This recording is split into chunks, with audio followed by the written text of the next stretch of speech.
Well, thank you everyone for taking the time and joining this mastermind. I know a bunch of you have joined from India, and it's late, so I'll try to keep this initial part quick and let CK then go right into the topic.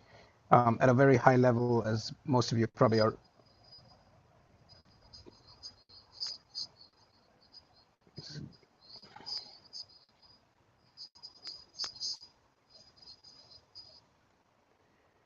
So sorry, I had to switch my YouTube was streaming and I was hearing it in my own headset. But anyways, at a very high level, Archimedes is a software engineering guild that's been curated by for the most part ThoughtWorks alums, but started by ThoughtWorks, Accenture, and IBM alums. In terms of what the guild is meant for, it's really meant for three things. One is to enable guild members to engage with each other. Two, to help them grow and get better at their chosen skill and or learn new skills. And the third is the ability to earn an income through multiple set of revenue streams, and not just your traditional full-time revenue streams, but also fractional and consulting-led revenue streams that guild members have access to with the startups that are part of our Archimedes ecosystem. In terms of how the guild works, when you get into the guild, you basically have to do a screening challenge of sorts that helps determine your initial guild band. And you can come in with very limited experience, which means you could be sort of starting off as an apprentice, and then you work your way up through to practitioner, coder, expert, and guru. But of course, depending on the skill level that you come in at, you could come in even at the guru level. And we have a decent number of people that are at the guru level. But that's essentially the level that everyone in the guild strives for, regardless of what their initial skill level might be. The guild is globally dispersed, though we have a significant percentage of people in Africa at this point. The second largest segment is South Asia, specifically India, and the third is the US. And we are looking at scaling out certain other regions, particularly the ones in yellow, into this year, later this year, into next year. Um, I'm going to skip past this. I think this is mostly talking about the various revenue streams that are accessible to guild members, starting with task-based work at code as a service, all the way through to full-time hiring. But yeah, I think most of you probably already know this. This Mastermind series is something that we've been doing for more than a year and a half now, and it has gotten a decent number of subscribers, particularly on YouTube over that time period, and that's why the live stream, and that's why we also obviously record it and upload what comes out of this there. So all of the previous sessions are on YouTube. They're also on the Fourth Act site, which is archimedes.dev/fourth act. But you can gain access to it through either avenue. Today's mastermind is going to be by CK. He is a software engineer currently at Twilio. He was previously at ThoughtWorks. He's worked with us on a bunch of things in the past and has been very, very resourceful, informative, always bringing new and great things to the table. So really looking forward to this. And with that, I'll hand it off to CK to go through to really the bulk of this conversation. Thanks, CK. Over to you. Thank you. Hi, everyone. I'll share my screen. Let me know once you guys are able to view my screen. Okay. Can you guys see my screen? Yes. Okay, so today we're going to mainly talk about monorepos in the front end. So as we are seeing today, with the latest development in the front end technologies, we are seeing a lot of new changes that is coming in. So previously I had seen a few of the same mastermind talking about micro front ends. So micro front ends is one part where now people are even moving towards my monorepos, where the ecosystem is completely built on JavaScript. Let's say it might be a backend application that is built on Express.js, and now we have a front end application that is built on React.js, and there are multiple applications like this built within the JavaScript ecosystem, and now people want to come into monorepos. So now in detail, we'll go through monorepos and develop, I'll give a complete walkthrough on how monorepo application development is done as well. So in this part, I would be covering mainly three topics. One is introduction to Monorepos, development of Monorepos using Learner, and then a final conclusion. So what are monorepos? Monorepos is basically an architectural concept which is basically contains all the meaning in its title. Instead of managing multiple repositories, you keep all your isolated code parts inside one repository. Keeping in mind the word isolate, it means the monorepo has nothing in common with monolithic apps. You can keep many kinds of logical apps inside one repo.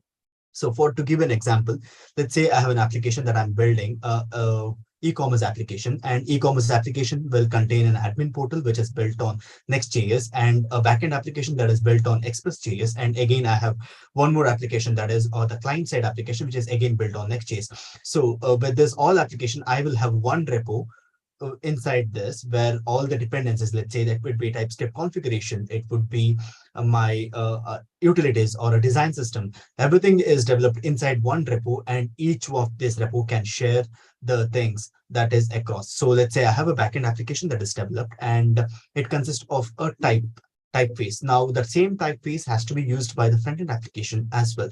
So for that, we don't have to rewrite this. Whereas now my backend app, by developing using Monorepo, we can use the typeface that has been developed by the backend application in my front end as well. So that is the concept of the monorepo. Now, before, what we used to do is we used to have multiple repos where it used to be like one backend application having a separate repo where the code is. So here we are trying to eliminate the concept of repeating the code, repeating like usage of multiple patterns here. So that is where monorepo came into picture. So now pros and cons. So with this, what we are able to do is one place to store all configs and tests. So our TypeScript configuration, ESLint configuration, prettier configuration can all be stored at one place. We don't have to rewrite it. Each of this application can reuse it. And simplified package publishing. That means if you plan to implement new feature inside a package that is dependent on another, it is very easy because of the shared code. Then easier dependency management. Only one package.json is needed to reinstall all dependencies. Like let's say I have a load dash that is required by all the application. It is only I have to do it one parent part, and my rest of the application will take care of it. I don't have to install at each and every small places. Now, reuse of code with shared package while still keeping isolated. One allows you to reuse package from one other package while keeping them isolated from one another. So these are the main advantages that we have on Monorepo. So let's go now in detail of the cons, like what are the disadvantages. So the disadvantages comes into the management. So where we have like, let's say I have a team of 10 people and I want to restrict the access. So out of 10 people, I want 4 people to only access the backend side of the application and the rest of the 6 only to access the front end side of the application. So that cannot be done with Monorepo because it is one repo that contains all other sub repos. So that is pretty difficult, and poor Git performance. So because there's one repo and there are multiple commits happening, so it is very difficult to see, like because it is a lot of commits that goes into. Folks, was it just me, or did CK break up for a bit there? And if so, you have to repeat that part. No, we were able to get in fine. Okay, sorry about that. Keep going, CK. Okay, so are we clear? Is there any doubts till here, or do you guys have any questions? Should I continue?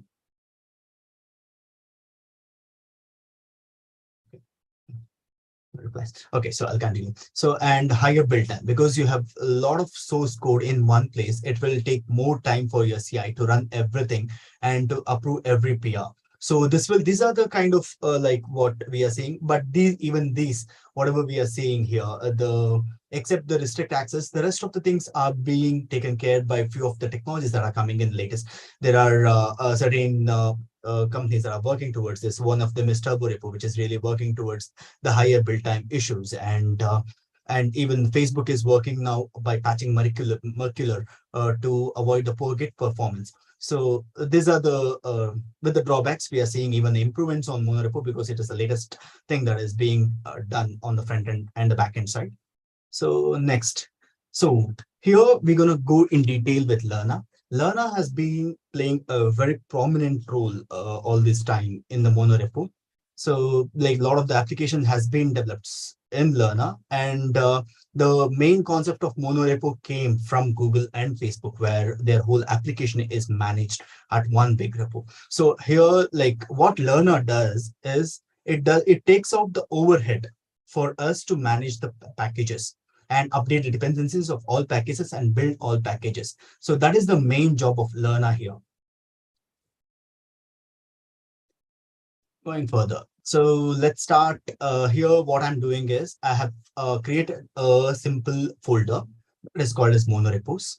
And inside that, I'm creating a folder called packages. So here we need to create a folder called packages because that is where it is very important. So that is what we specify. That is where we create all the sub packages. Let's say Express app or a front-end app. So packages is the folder where we're going to start creating it. So my main repo, the root repo will be Monorepo, which I have named. It can be named anything, whatever you have to name it. So here there are four commands that basically I run within my Express app because I'm here developing my simple Express app. So I start with yarn init, which will initialize the package.json. And then I'm adding here the Express package.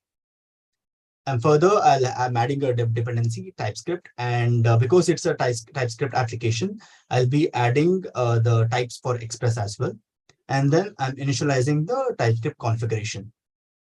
So if you see on the, So if you see on the right side, there is server.ts. Server.ts is my simple Node.js file, which basically initiates the server, Node.js server. Are we good with this? Any doubts? Okay, so here if you see, there is app.get/data, where I'll be passing down the JSON that says just foo and bar. And the port is listening at port 3001. So also one more important thing is to mention the output directory, which will be not specified in my TypeScript file when I initialize it. So which will be the dist directory. So once that is done, we further go ahead and create one more React app inside packages.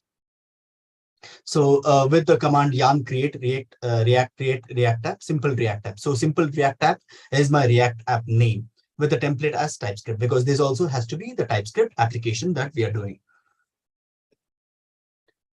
So if you see here, my React app is like the base React app, whatever the template that React provides. So, but what I have is a button. So button has an on-click event that goes further and fetches the JSON data from port 3000. That is my that is from my Express app. So that is being done on the button click. So when we do the button click, we can see on our left side the object data, server data returned successfully, which is returned from my JSON server app, that is the Express app.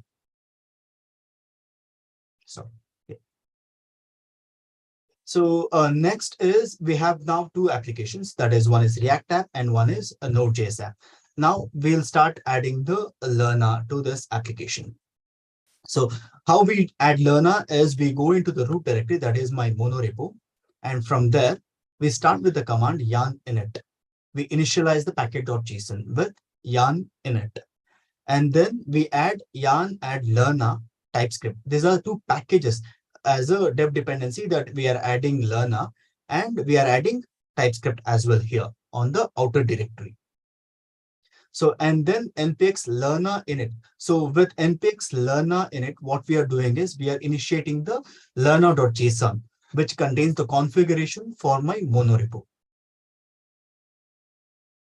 So below mentioned are the two files that we have. One is packet.json and one other is Lerna.json. What you see on the left side, that is packages, which has packages subfolder with a while character. That clearly means where is my packages? What is the naming convention that I've used? So in this project, I have used packages as my naming convention to store all the subrepos. So whatever is stored inside packages are all my subrepos. That is what I'm saying. NPM client. So NPM client is very important here. So you have to specify what is the NPM client that is being used. Is it NPM or is it yarn? So here we are using yarn as the NPM client. And that is why we have mentioned as yarn. On the right side, so when we see the package.json, there are a few important things that we have to say. So to work with any monorepo, so specifying private true is very important. Only when we specify private true, only then the monorepo starts working. Next is workspaces. So here also we have to specify what are my workspaces here. So here we have specified as packages. So all my workspaces contains in packages directory, and then start learner run parallel start, because we have to start the front end and back end simultaneously. We will use learner command here. So that is what my start script is doing. So, and then as a dev dependency, we have added learner. So next is going to tsconfig.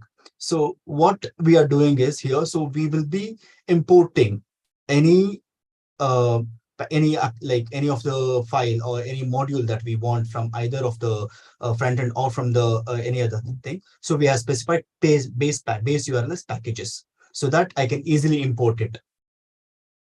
So this is how, once I have done it, this is how my whole structure will look like. So dot is what my monorepos is. From there, we have packages. Packages again has two directories. One is simple express server and simple react app. So simple express server has server.ts file, yarn log, packet.json, and tsconfig. Whereas my simple create react app has all the default setup that has been done. And then inside packages, I have learner.json, outside packages, that is inside my monorepo. I have learner.json, I have tsconfig.json, and I have package.json. These are the files I have. So once this is done, we go further. So with this, we are done with the basic setup of learner. Like we have set up the monorepo.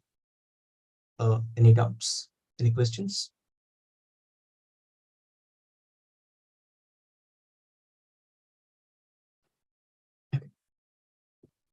So now let's see how can we share the dependencies and code like between the apps. So let's say there is a utility library that we want to use in both our React app and our Express server.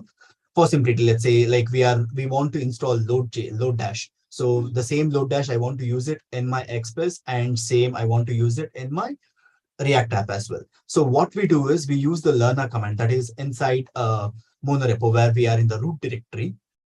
We start with npx learner add Lodash packages / simple. That means anything that goes with simple, it will add the Lodash to those modules. And then in the next line, we are adding the types for Lodash, because it is a TypeScript project. We need to add the types as well. So once we update this, we are now good to go. Sorry for that. So once we have done this, we are now good to go and use the imported mod, like installed module. So now we are importing Lodash in the Express and also in the React app. So next is we are exporting. So now we have seen how we install a package across multiple modules. Now we'll see how we can use like a piece of code that is written in Express server inside React app. So let's say in the Express server, you are seeing there is a line written export interface, query payload string. So this payload, we are writing a type on what my payload should be. So if you see on the /app.get, there is we are specifying the payload to be respond data to be payload. The same payload we are importing from the simple express server /server. So import query payload from simple express server /server. So once we have done this, we are now good to go and use it on the React app. So the one that is exported from the Express server is now good to use from the React app. This is how we can share the code and dependencies across the application. Any doubts, questions? Yeah, like where do the node modules reside? Is it in the common outer node level? Node modules will be installed in the outer level and the root directory. So like under my monorepos, there will be a node modules where the node modules will be installed, and that reference will be inside the my React app and Express server. In case if I want to remove any dependency added from a specific package, which means a specific application, is it can be done from the root level, or it needs to be taken care from the individual application level? So it depends on where you want to remove. Like if you want to remove it only at, like, let's say I have installed load dash and I want to remove it only on the React app, you can just use the yarn command inside React app and remove it, or you can do it at the outer level as also. If you want to remove it at the outer level, like throughout the application, both the things are possible. Okay, thank you. Okay, so once everything's done, so like when we hit get some data, this is how it looks like.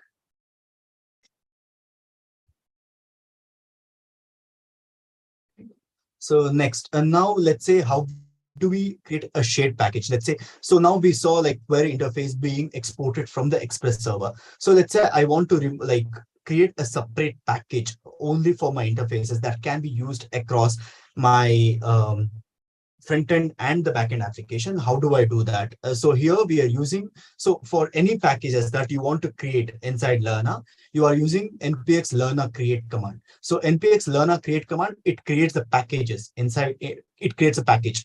That is the easiest way to do it.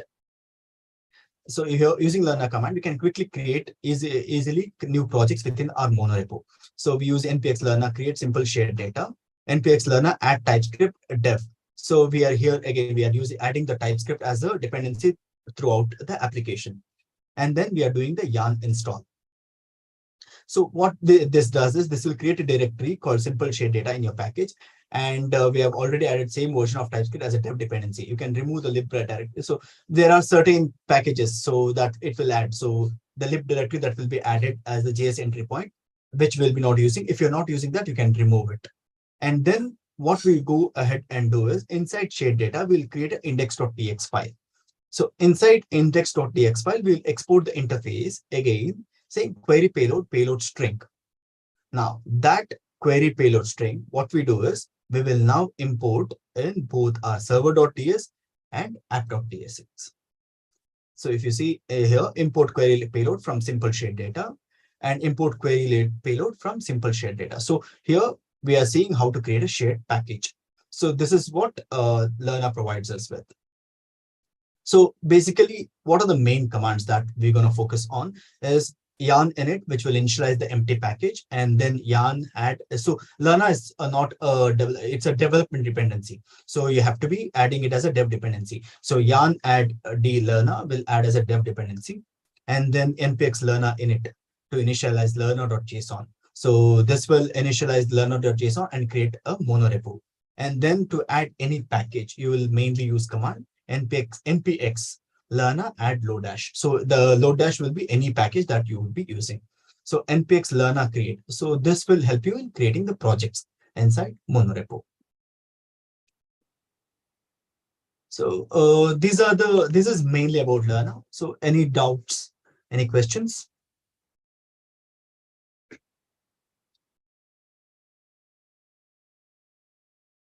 Okay, so like what are the other options we have? So we have, as I mentioned earlier, Turbo Repo. So what Turbo Repo gives us an option is, so Turbo Repo basically creates a fingerprint. Let's say now we are doing a build, right? So with Learner, when I'm doing the build, it does the build of every project. Even though there is no change on each and every project, it still does the build, which will actually increase the build time. But Turbo Repo really comes into handy when in that picture. What Turbo Repo basically does is it creates a fine fingerprint of the whole code base and only does the build of what is not being changed, what has been changed. So let's say I had in the previous example, if we had Express app and we had a create app, the React app. Now, let's say I have only made change in the Express app and I have not made change in the React app. Now, if in that case, if I'm using Learner, when I do the build will happen both on the Express app and on the React app. But if I'm using Turbo Repo, the build will only happen on the Express app, because the React app I have not made any changes. It will only happen on the Express app. So that is the main advantage on the Turbo Repo that we have. So also the it reduces the overhead that is lot more there in the Learner. So that is one option. And then next we have Bazel, which is a Google's monorepo oriented build system. And then we have NX. NX is similar to what Turborepo is actually. So on a conclusion, Monorepo are just tool. There are a lot of arguments whether it is a future or not, but the truth is it has some cases, like when we are building an ecosystem inside the JavaScript or TypeScript ecosystem of applications, it really has a lot of use cases and deals with efficient manner. So, and also this tool, the Monorepo, has evolved and gained much more flexibility. And there's still a lot of issues like Git performance, which I mentioned, which has to be yet figured out. And that's it on the Monorepo. Any questions?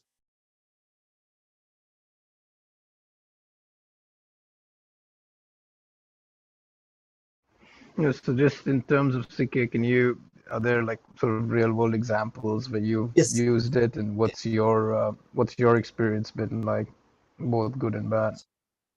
So what we did is we had the chance to use Monorepo in one of the application that we developed. So everything worked good except when we had to run end-to-end test cases.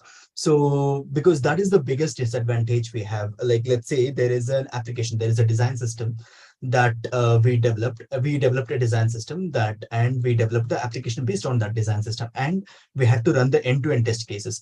That was the only one place where we couldn't figure out how to run the end-to-end test cases on the whole application. So, and except that, it really worked well. If that is not the problem, it really worked well for us, because what we did is we had three applications, basically one design system and two applications. And the design system had to be like, the other two applications were dependent on this design system to import all the components. So instead of rewriting this component again and again, all we did is we created, we had three projects, like, which shared the code across. So when we are in that kind of a scenario, it really works well. So there are a bit of issues when running the test cases. So How did you get around that, I guess? Or like, is there no way to get around that? And if so, you can't release without doing end-to-end testing, right? So how do you deal with that? So that was like, we are still in the process of actually working out towards on that for the end-to-end. And what's the constraint? I'm not sure I understand, like, why your end-to-end tests do not execute. So it was basically failing because it was not able to find few of the components actually. So that was the problem we had, and it was very difficult for us. Like, we are also like trying to figure out why exactly it is failing. And even when we looked at the community as well, that is where a lot of people are complaining about, is running the test cases, where it has to like work to like across the apps, right? So that is where the lot of issues even now exist. But when we talk about Turborepo, that is actually solving that issue. With Lana, that is the issues we have, like where we have to work towards on running test cases across and the. How does Turborepo solve it? Does it have its own testing framework or something, or what enables it to solve for that? So basically what it is doing is, so, hello, can you hear me? Yes. Yeah. So Turborepo has this dependency management that has been done brilliantly. So I'm not sure how they are solving it, but with the Turborepo, when we read through the articles, that is what is being now, because Lerna, people are moving away from Lerna because of these constraints. So you're basically saying, because it knows the dependencies, it can map Yes. the components, Yes. and it can basically execute end-to-end testing as a result of that. Okay. All right, thank you. Thank you. If there's no other questions, I think this is fine. I don't think we need to take the whole hour unless there are questions. But if you do have questions that come up later, I'm not sure if everyone here is on the Slack channel, but we can send you an invite to our Archimedes Slack as well, so you can ask questions to CK there as well if there are any follow-ups. But CK, thanks for your time, and thank you everybody for joining, and I'll catch you in the next Mastermind. Take care. Thanks, CK.